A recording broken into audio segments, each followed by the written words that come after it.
39 мы видим, да. Начиная с 28 по 39 стих 8 главы, мы увидим уверенность в спасении. Մենք 28-ից մինչև 38-ը տեսնում ենք փրկության վստահությունը 8-րդ գլխի մասն է խոսքը։ Поэтому это такой гимн хвалы, гимн уверенности. Սա այսպես հավատարմության ու փրկության հիմն է, օրհնաբանությունն է։ И мы можем разделить это на 4 таких части, этот отрывок. Մենք կարող ենք այն բաժանել 4 մասերի։ Первая часть это Божий промысел. 28 стих. Առաջի մասը դա աստվածային մտադրությունն է կամ նպատակն է 28-ը։ Любящим Бога, призванным по Его изволению, все содействует ко благу. Я думаю, мы все, наверное, уже знаем этот стих наизусть. Ես կարծում եմ մենք բոլորս գիտենք այս համար արդեն անգիր։ Но нам не следует забывать контекст, в котором он написан. Բայց մենք պետք է չմոռանանք այն համատեքստը, որում այն գրված է։ Поэтому в ожидании осуществления окончания спасения, прославления, мы должны правильно оценивать то, что происходит сейчас. Դրա համար մենք այս ամենի фоնին պետք է ճիշտ գնահատենք այն ինչ տեղի ունենում հիմա։ И нам не следует делать ошибку и говорить людям о том, что все, что с нами происходит, это хорошо. Ու մենք չպետք է հետեւաբար մարդկանց ասենք, որ այն ինչ որ մեր հետ տեղի է ունենում, ամեն բան լավ է լինում։ Ну, если я ногу сломал, это нехорошо. Եթե ոտքը ջարդել եմ, դա իհարկե լավ։ Ну, и война нехорошо. Պատերազմն էլ лав չի։ И болезни, и смерть. Հիվանդությունը, մահը։ Но и Павел это не говорит. Но он говорит, что все содействует ко благу. Սա չի Պողոսի ասածը։ Պողոսի ասածը այն է, որ այս ամենը այդ բառը գործակից են լինում բառում։ Поэтому Бог может использовать и хорошее, и плохое в нашей жизни для того, чтобы достичь благой цели. Դրա համար Աստված ասում է, կարող է թե բարին, թե չար բանը, թե վատ բանը միասին գործակից դարձնել այս բարի նպատակի համար։ Когда мой сын был маленький, Որդին փոքր էր, и он ходил в садик, и мы учили этот стих, или как-то говорили про него.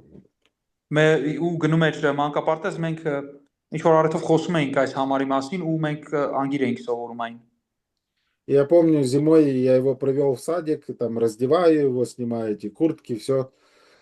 И маленькая девочка рядом поет песенку. Եվ հիշում եմ, ես ձմեռով տանում եմ իրան մանկապարտեզ ու հանում եմ իր վրայից հագուստները ու կողքը մի աղջիկ կար, ով երգեր երգում։ Была у нас такой есть певец, который одевался в женщину и пел Верка Сердючка. И эта девочка поет песню «Все будет хорошо, я это знаю». Եվ ես կար որ հագնում էր աղջիկա երբարանքով շատ հայտնի տարիքով մեծ մարդկանց է Սենգեի շրջանում։ Այդ երգիչը երգում էր ամեն ինչ լավ կլինի ու ես դրանում վստահ եմ ու այդ փոքրիկ աղջիկը դա էր երգում։ И я снимаю куртку, и мой сын говорит: не все будет хорошо, только тем, кто любит Бога, будет хорошо.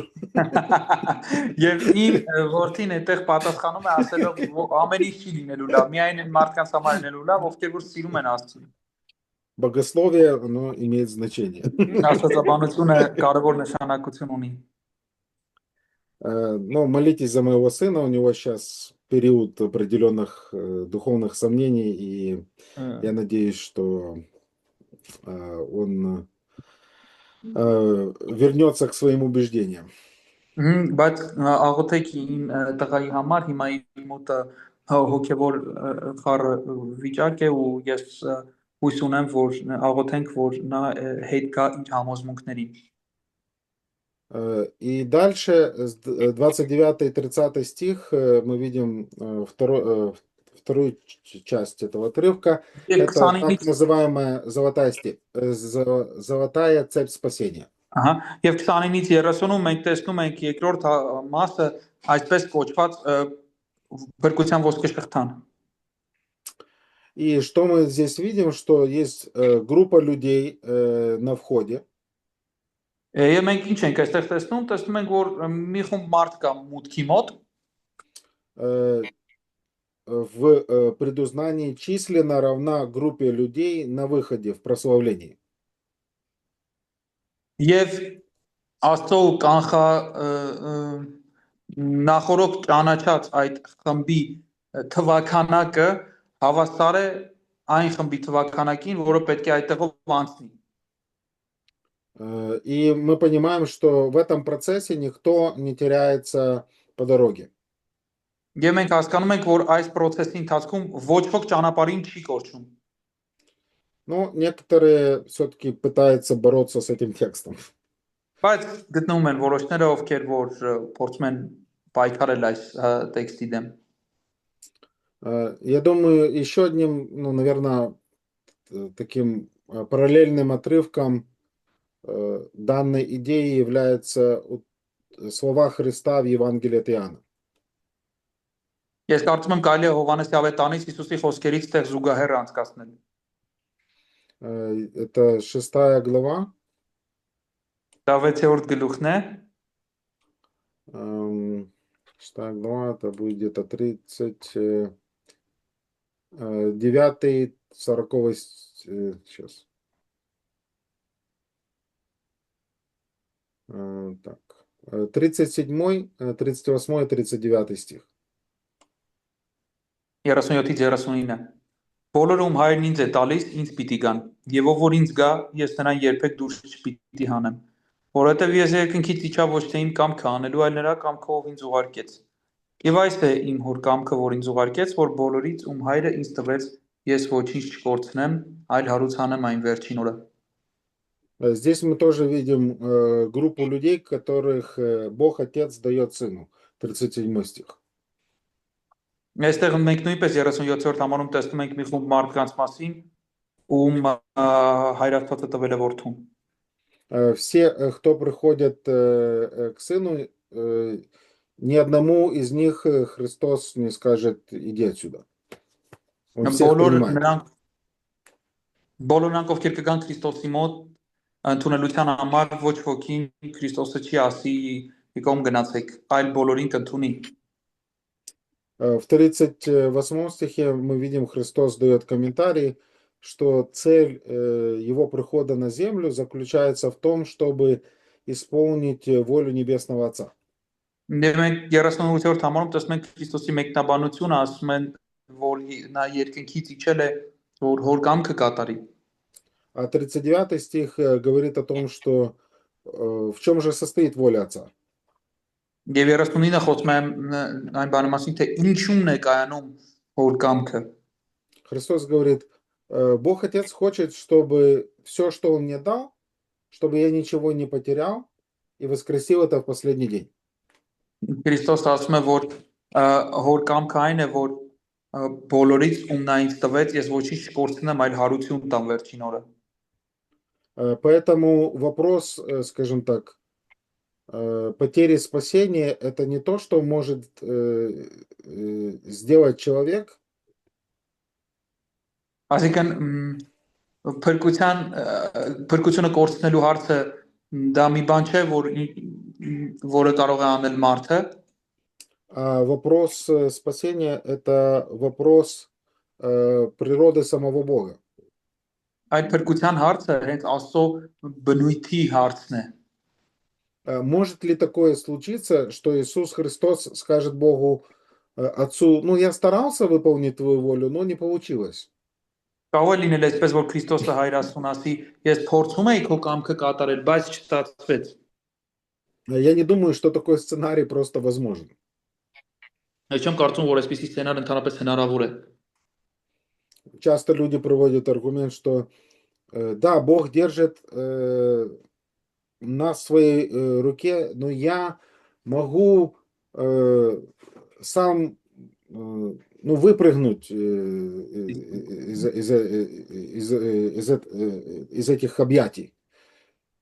Շատ հաճախ մարդիկ այսպիսի բան են ասում են ճիշտ է Աստված ինձ պահում է իր ձեռքերի մեջ, բայց ես գրկից կարող եմ չէ իմ ընտրությունով այդպես ասած դուրս թռչել կամ դուրս բրծնել։ Но проблема в том, что в 10 главе Иоанна Христос говорит, что Он держит их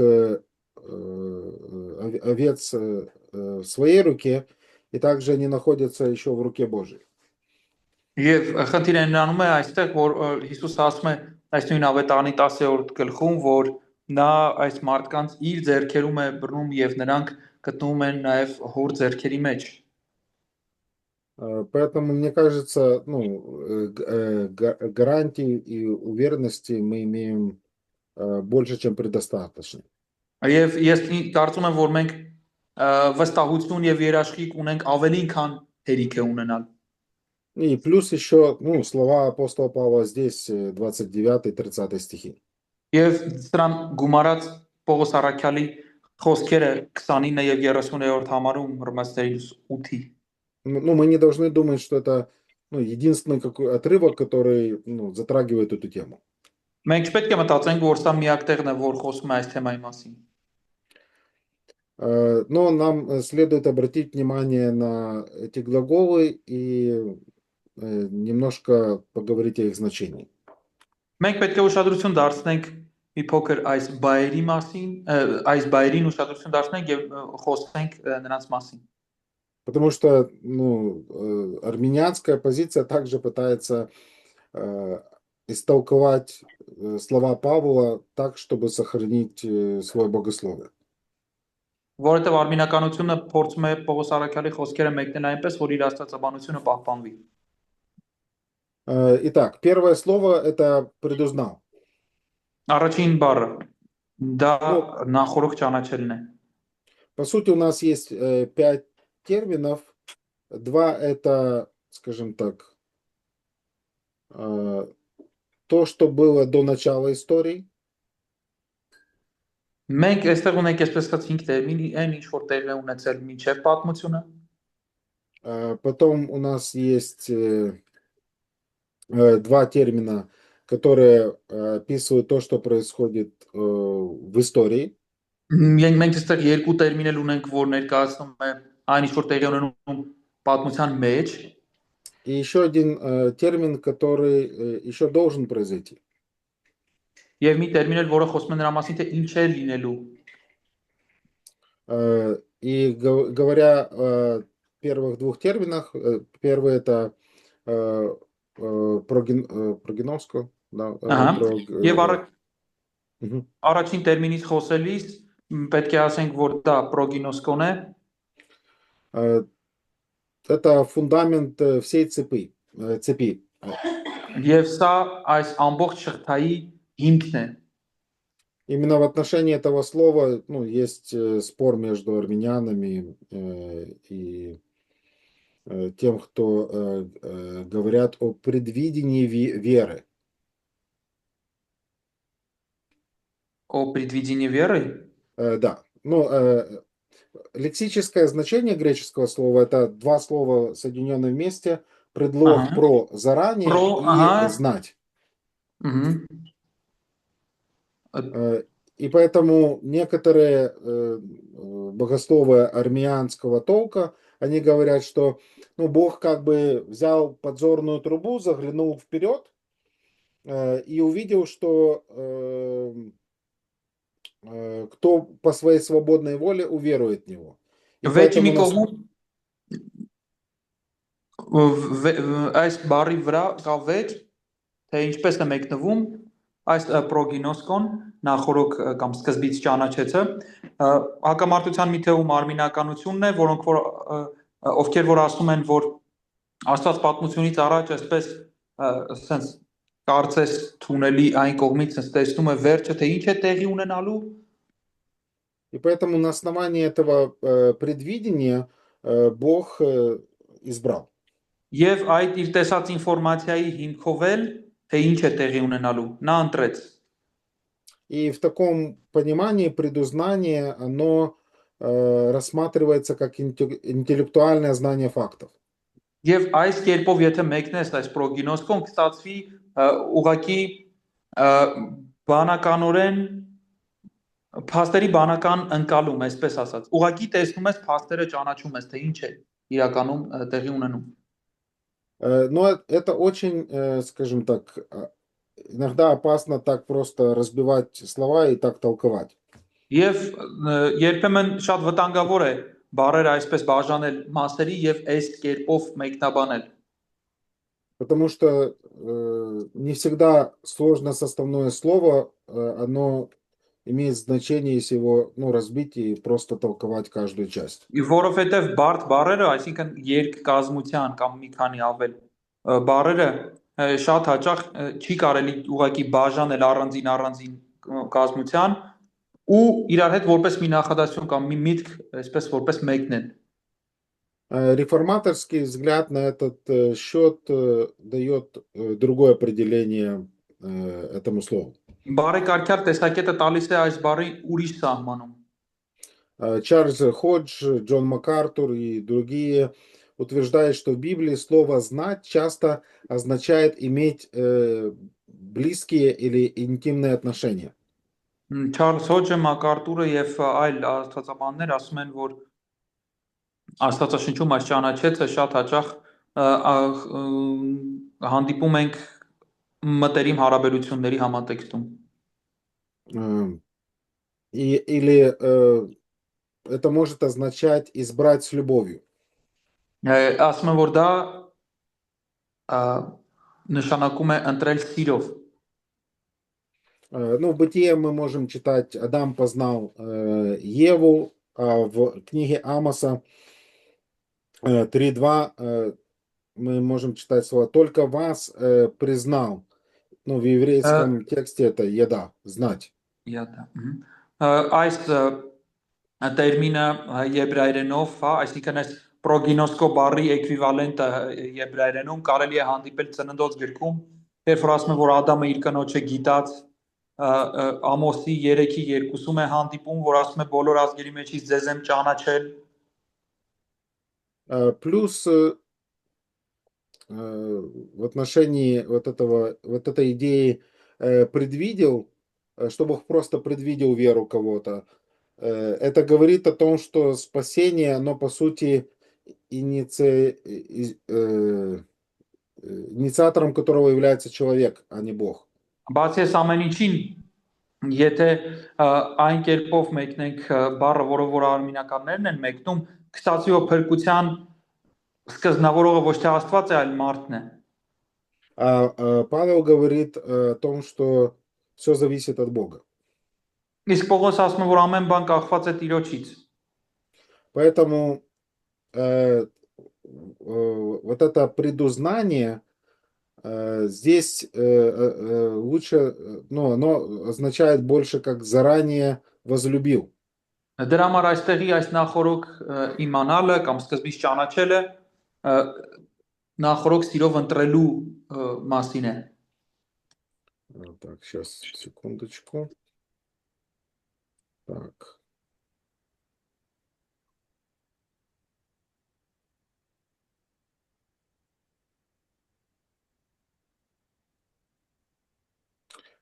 Откройте Второзаконие, 7 глава, 6 стих.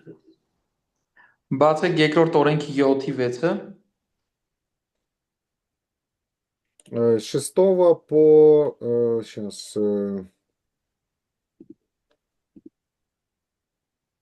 по 8. 6-ից 8-ը։ Որովհետև դու սուրբ ժողովուրդ ես քո Տեր Աստծո համար։ Քո Տեր Աստվածը քեզ ընտրել է, որ դու նրա համար սեփական ժողովուրդ լինես, երկրի վրա եղած բոլոր ազգերի միջից։ Ոչ թե բոլոր ազգերից ձեզ շատ լինելու պատճառով Տերը ձեզ սիրեց եւ ձեզ ընտրեց, որովհետեւ դուք բոլոր ազգերից սակավաթիվ եք, այլ նրա համար, որ Տերը ձեզ սիրեց, որովհետեւ նա կպահի ձեր հայրերին տրված երդումը, Տերը ձեզ հզոր ձեռքով ստրկության տնից դուրս բերեց, Եգիպտացիների փարավոն թագավորի ձեռքից ազատեց։ В 6 стихе мы видим утверждение, что Бог избрал тебя. 6-րդ համարում մենք տեսնում ենք այս պնդումը, որ Աստված ընտրեց քեզ։ И потом Моисей говорит, что это означает. Это не означает, что вы были выбраны, потому что вы там были самыми сильными, самыми многочисленными. Եվ հետո Մովսեսը ասում է, թե ինչի համար է դա։ Նա ասում է, որ դա նրա համար չի, որ դուք ուժեղ եք կամ թվականակով մեծ եք, На самом деле вы малочисленнее всех народов. իրականում դուք բոլոր ազգերից հակավաթիվ եք։ Но 8 стих открывает причину, потому что любит вас Господь. Եվ 8-րդ համարը բացում է պատճառը, որովհետև Տերը ձեզ սիրեց։ Поэтому мы видим, что вот это избрание, оно является синонимом любви. Եվ տեսնում ենք, որ այս ընտրությունը սիրո հոմանիշն է։ И поэтому, когда Бог предузнал кого-то, Он решил выбрать этого человека для того, чтобы иметь с ним взаимоотношения, и чтобы этот человек был объектом его любви. Եվ դրա համար երբ որ խոսում ենք դրա մասին, որ Աստված ինչ որ մեկին սկզբից ճանաչել է, մենք ասում ենք, որ դա նշանակում է, որ Աստված սկզբից ընտրել է մարդուն, որ իր հետ ունենա սիրո փոխհարաբերություն։ Поэтому это, знаете, не слепой какой-то такой, знаете, выбор, просто кинул сеть в море, ну что попалось, ну так и будет. Հետևաբար դա կույր ընտրություն չի իրենից ներկայացնում, այսինքն ոնց որ ձկնորսական ցանցը գցես ծովը, քաշես ինչ բռնվել է։ И поэтому Бог, Он устремил свою любовь на конкретных лиц еще до основания мира. Դրա համար Աստված իր սերը դրել է կոնկրետ անհատների վրա, կամ սիրել է նրանց, կամ ընտրել է նրանց միջ աշխարհի ստեղծումը կամ հիմնումը։ Поэтому это не человек, который там сдалека машет и говорит, выбери меня, выбери Դրա меня. համար սա մարդ չի, որ հերվից ուղակի ասեն ձեռքը շարժելով ասում է ես այստեղ եմ ինձ ընտրիր։ Это Бог, который устроил историю и определил вот этого я изберу и буду иметь с ним вечные отношения. Այլ Աստվածը որ որոշեց, ասեց ես իր հետ կունենամ այդ փոխհարաբերությունը։ Это его суверенный выбор. Դա իր սուվերեն ընտրությունն է։ Второй термин предопределил. Հետ կանք Հռոմեացիներին 8-րդ գլուխ։ Երկրորդ տերմինը նախասահմանելն է։ И корень этого слова проресен у нас, наверное, в вашем языке присутствует это слово горизонт. Եվ այս տերմինը հունարենով պրոորիզոբարն է, եւ երևի ձեր լեզվում էլ կա հորիզոն տերմինը։ Ну, буквально сам термин означает очертить границы или заранее определить. Եվ բառացիորեն այս տերմինը նշանակում է նախորոք սահմանը գծել կամ նախորոք այդ վերջը նշмарել։ Поэтому Павел указывает, что вот это действие предузнания, оно указывает или является уточнением, для чего мы были предузнаны, чтобы мы были предопределены для определенной цели. Դրա համար Պողոս առաքյալը ասում է, որ թե ինչի համար է գրված այդ բառը, մենք կոնկրետ ինչ որ նպատակի համար նախորոք որոշված ենք եղել։ Поэтому предопределение это не просто, скажем так, билет на небеса. Поэтому предопределение это не просто, билет на небеса. Դրա համար այդ նախասահմանությունը դա ուղղակի դեպի երկինք տոմս չի։ Мы здесь видим предопределить, быть подобными образу Сына Его. Մենք այստեղ կարդում ենք, թե ինչի համար է դա։ Դա նրա համար է, որ իր որդու պատկերին կերպարանակից լինենք։ Поэтому цель предопределения – это превратить грешника в образ или копию Иисуса Христа. Եվ նախասահմանության նպատակը մեղավորին կերպարանակից դարձնելն է Քրիստոսին։ Ну, не в том смысле, что мы будем богами, Ոչ այն իմաստով, որ մենք աստվածներ կլինենք, но Библия ясно учит, что мы будем подобны образу Его Сына. մենք ոչ թե այդ աստված լինելու հա իմաստով, այլ մենք կլինենք իր որդու նման։ И поэтому желание Бога, чтобы Христос был первородным между многими братьями. Եվ դրա նպատակը այն է, որ Քրիստոսը լինի շատ եղբայրների մեջ անդրանիկը։ И Павел также говорит, что наши тела будут подобны телу нашего Господа и Спасителя Иисуса Христа. Եվ Պողոս Արաքյանը ասում է, որ ձեր մարմինները կլինեն ինչպես Քրիստոսինը։ Поэтому, если вы когда-нибудь мечтали ходить через стены, наверное, сможете. Եվ դրա համար եթե դուք երբևիցե երազել եք պատերի միջով անցնեք, երևի դուք դա կկարողանաք անել։ Вот. Но это не самое главное в спасении. Բայց դա փրկության մեջ ամենագլխավորը չի։ Но сейчас не надо пробовать, это будет больно. Բայց հիմա մի փորձեք, ցավոտ կլինի։ Хорошо. Третий термин – призвал. Երրորդ տերմինը դա կանչելն է։ И мы должны понимать, что Писание говорит как о общем, так и особом призыве. Մենք պետք է հասկանանք, որ Սուրբ Գիրքը խոսում է ինչպես ընդհանուր, այնպես էլ մասնակի կանչի մասին։ Поэтому или внешнем, и внутреннем, можно так сказать. Կամ արտաքին ու ներքին կարող ենք ասել։ Желает ли Бог, чтобы проповедь Евангелия услышали все? Ուզում է արդյոք Աստված, որ ավետարանի քարոզը լսեն բոլորը։ Да, Библия ясно говорит об этом. Աստվածաշունչը հստակ է դրա մասին։ Поэтому есть внешний призыв ко всем: покайтесь, там, уверуйте в Евангелие. Դրա համար կա արտաքին այդ կոչը ապաշխարեք եւ ավետարանին հավատացեք։ Но мы знаем, что не все откликаются. Բայց մենք гитենք, որ բոլորը չեն, որ արձագանքում են։ Но мы должны прийти определенно к выводу, что в этой цепочке апостол Павел не говорит о общем призыве. Մենք պետք է հասկանանք, որ այս շղթայի մեջ Պողոս Արաքյալը չի խոսում այդ ընդհանրական կոչի մասին։ Потому что все, кто был предизбран, предопределен, и всех, кто был призван, будет оправдан. Ինչի համար, որովհետև բոլոր նրանք, ովքեր որ նախասահմանված են, նրանք կանչված են, որ կանչված են, дրանք արդարանում են վերջում։ Поэтому, скажем так, консервативные, реформаторские, современные богословы все соглашаются о том, что здесь речь идет о внутреннем действенном призыве Святого Духа.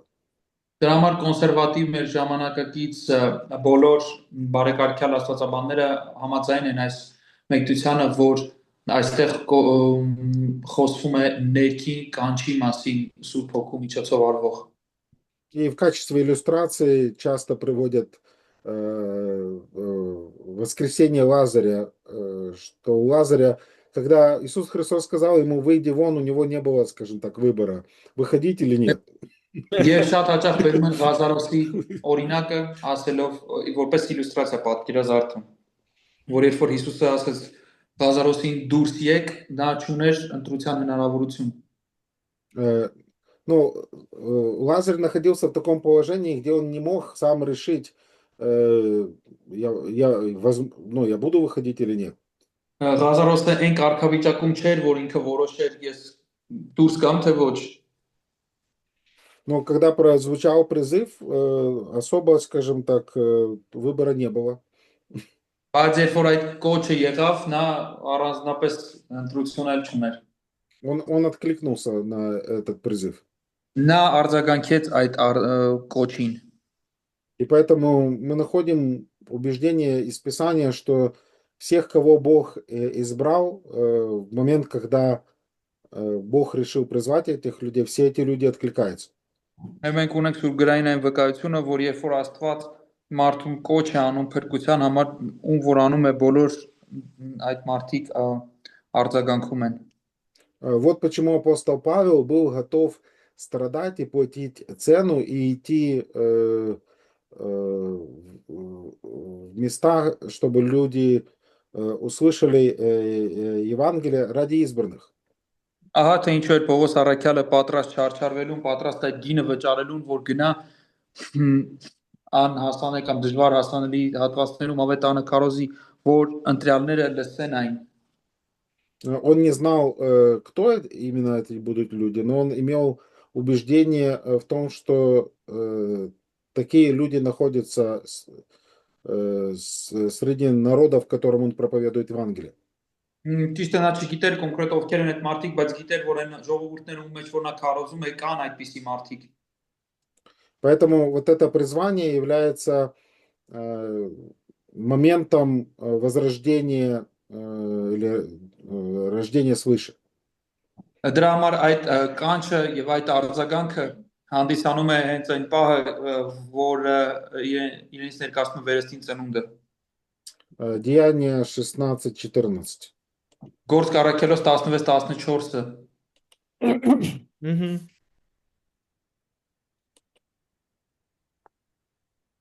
Мы видим, что женщина слушала, Մենք տեսնում ենք, որ կինը լսեց, и мы видим, что Господь открыл ее сердце. եւ մենք տեսնում ենք, որ Աստված բացեց նրա սիրտը։ И тогда она могла принять этот дар. Եվ այդ ժամանակ նա կարողացավ ընդունել այդ պարգևը։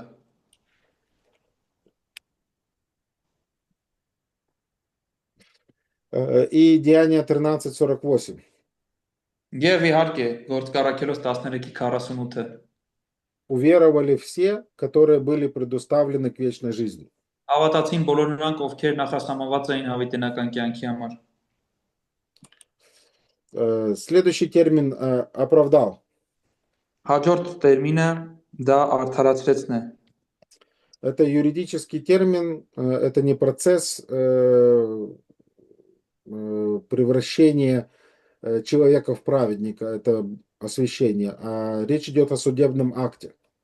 Դա մի բան չի, որ խոսում է ընթացքի մասին խոսում է սրբությունը, սրբացումը, այսինքն իսկ սա մի բան է, որ իրավական հայտարարություն է, այսինքն Աստված սա հրճակում է ուղղակի մարդու համար։ Бог объявляет грешника праведным на основании праведности Христа, которая засчитывается ему через веру.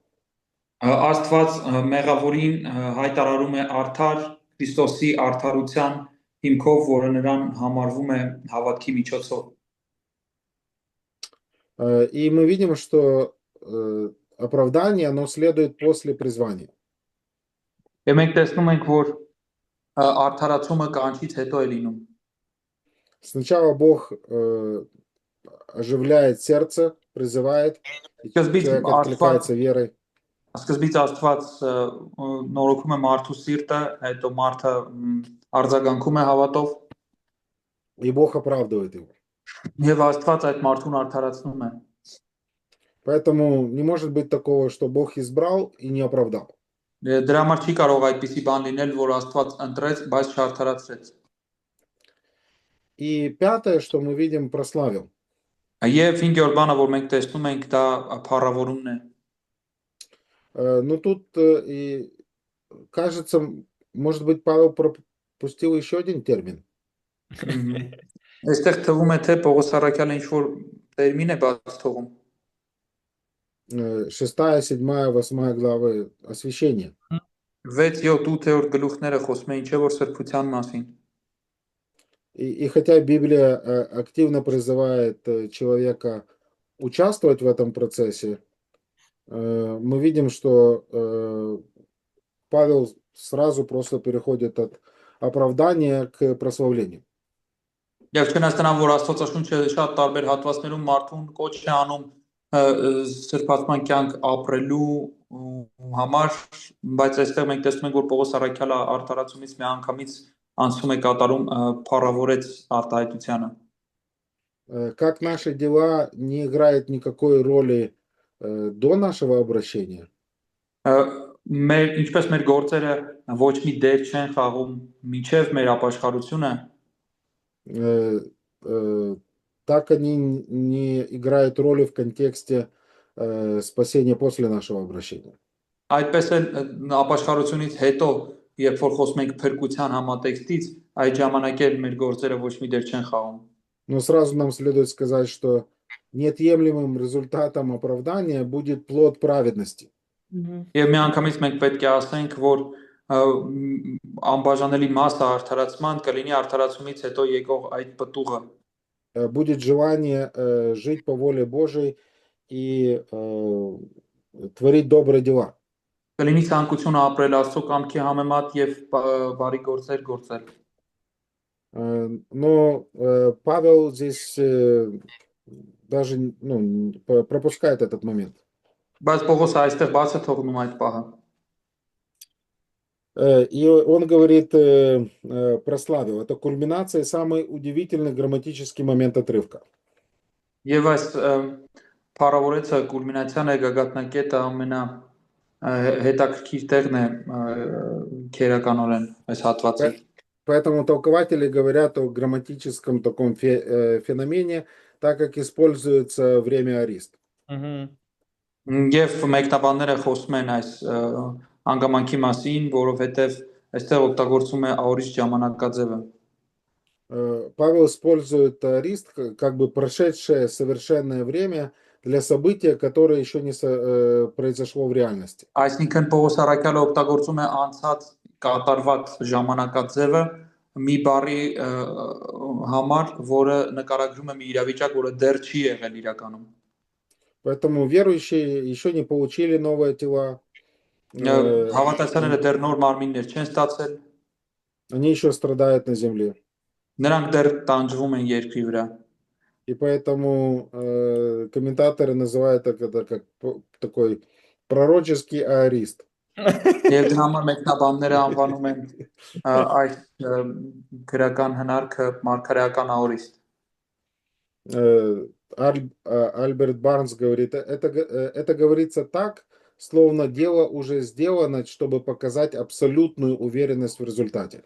Ալբերտ Բարնսը ասում է, որ այս բառը գրված է օրից ժամանակաձևով, որպեսզի ցույց տա այն բացարձակ վստահությունը, որ այս իրականությունը տեղի ունենալու։ Чарльз Ходж также комментирует и говорит, что в совете Бога это уже совершилось. Եվ Չարլզ Հոջն էլ մեկնաբանում է այսպես ասելով, որ Աստծո խորհրդի մեջ այս դեպքը արդեն տեղի ունեցել։ И поэтому для Бога, который живет вне времени, наше прославление настолько же реально, как и наше оправдание. Դրա համար Աստծո համար ով ապրում է ժամանակից դուրս, մեր փառավորումը այնքան իրական է, որքան մեր արդարացումը, որ արդեն եղել է։ И поэтому мы можем иметь покой и утешение, зная, что в этой неразрывной цепи, если мы оправданы, мы будем прославлены. Դրա համար մենք կարող ենք ունենալ ուրախություն այս անբաժանելի շղթայի մեջ, իմանալով, որ եթե մենք արդարացած ենք, մենք անպայման կփառավորվենք։ Поэтому тут нету зазора, где можно было выпасть из этой ситуации. Դրա համար այստեղ չկա այդպիսի մի արանք, որով կարելի է ընկնել այս կարգավիճակից։ И сказать, что христианин может утратить спасение, значит разорвать эту цепь и сказать, что Бог ошибся в грамматике, употребив прошедшее время. Եվ ասել, որ մարդը կարող է այս շղթան կոտրել եւ կորցնել իր փրկությունը, նշանակում է ասել, որ Աստված սխալվել է քերականության մեջ եւ օգտագործելով այս աորից ժամանակաձևը փառավորման հետ կապված։ Ам, Поэтому я думаю, это еще один отрывок послания к римлянам, который ясно и четко говорит о нашей уверенности во спасении. Դամար սա էլ հռոմեացիներին նամակում մի հատված է, որը խոսում է հստակ պարզ կերպով մեր փրկության վստահության մասին։ Не о нашей самоуверенности, но на уверенности в том, что Божий характер неизменен, его обетования неизменны, и все, что он обещал, он исполнит. Ոչ թե ինքնավստահություն է սա, այլ վստահություն, որ Աստծո բնավորությունը չի փոխվում, Աստծո խոստումները չեն փոխվում եւ ինչ որ նա խոստացել է կիրականացնի։ С 31 по 35 стихи мы видим 5 вопросов. 31-ից 35 համաներում ենք տեսնում ենք 5 հարց։ Так, давайте я тоже посмотрю эти вопросы. Так, 30. Так, секунду.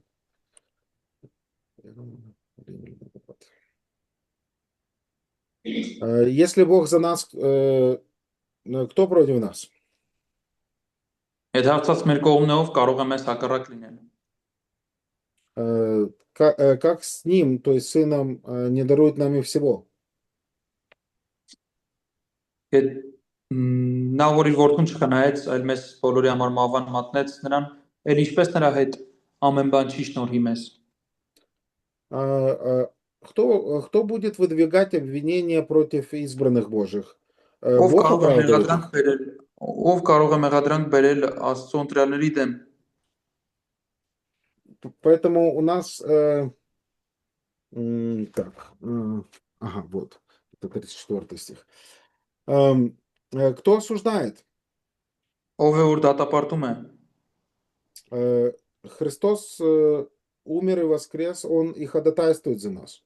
Քրիստոսն ինքը մեռավ ու նաև հարություն առավ, ով նաև Чем, Աստծո նստած բարեխոսում է մեզ համար։ чем занимается в основном сатана?